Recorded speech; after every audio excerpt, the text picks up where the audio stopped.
Constitución Política Mexicano. Título primero. Capítulo 1. De las detenciones arbitrarias. Artículo 16.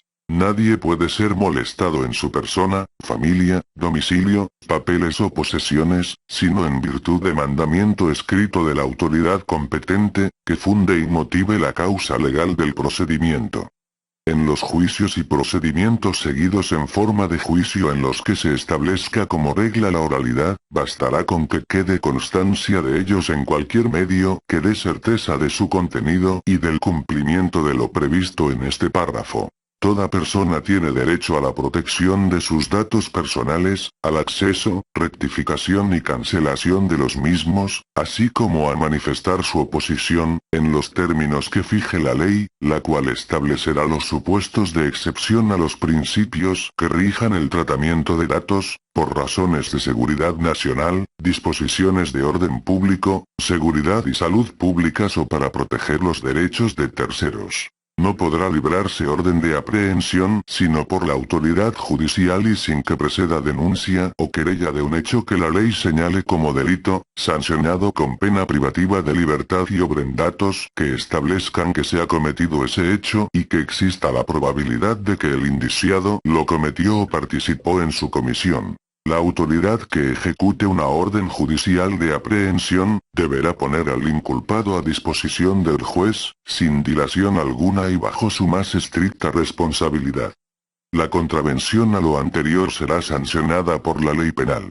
Cualquier persona puede detener al indiciado en el momento en que esté cometiendo un delito o inmediatamente después de haberlo cometido, poniéndolo sin demora a disposición de la autoridad civil más cercana y ésta con la misma prontitud, a la del Ministerio Público. Existirá un registro inmediato de la detención. Solo en casos urgentes, cuando se trate de delito grave así calificado por la ley y ante el riesgo fundado de que el indiciado pueda sustraerse a la acción de la justicia, siempre y cuando no se pueda ocurrir ante la autoridad judicial por razón de la hora, lugar o circunstancia, el Ministerio Público podrá, bajo su responsabilidad, ordenar su detención, fundando y expresando los indicios que motiven su proceder. En casos de urgencia o flagrancia, el juez que reciba la consignación del detenido deberá inmediatamente ratificar la detención o decretar la libertad con las reservas de ley.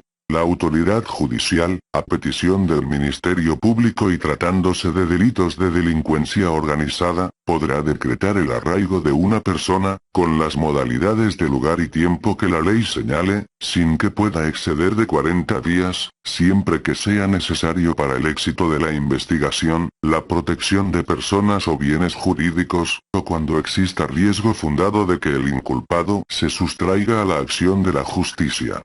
Este plazo podrá prorrogarse, siempre y cuando el Ministerio Público acredite que subsisten las causas que le dieron origen. En todo caso, la duración total del arraigo no podrá exceder los 80 días. Por delincuencia organizada se entiende una organización de hecho de 3 o más personas, para cometer delitos en forma permanente o reiterada, en los términos de la ley de la materia. Ningún indiciado podrá ser retenido por el Ministerio Público por más de 48 horas, plazo en que deberá ordenarse su libertad o ponérsele a disposición de la autoridad judicial. Este plazo podrá duplicarse en aquellos casos que la ley prevea como delincuencia organizada. Todo abuso a lo anteriormente dispuesto será sancionado por la ley penal. En toda orden de cateo, que solo la autoridad judicial podrá expedir, a solicitud del Ministerio Público, se expresará el lugar que ha de inspeccionarse, la persona o personas que hayan de aprehenderse y los objetos que se buscan, a lo que únicamente debe limitarse la diligencia, levantándose al concluirla, un acta circunstanciada, en presencia de 2 testigos propuestos por el ocupante del lugar cateado o en su ausencia o negativa, por la autoridad que practique la diligencia. Las comunicaciones privadas son inviolables. La ley sancionará penalmente cualquier acto que atente contra la libertad y privacidad de las mismas, excepto cuando sean aportadas de forma voluntaria por alguno de los particulares que participen en ellas. El juez valorará el alcance de estas, siempre y cuando contengan información relacionada con la comisión de un delito.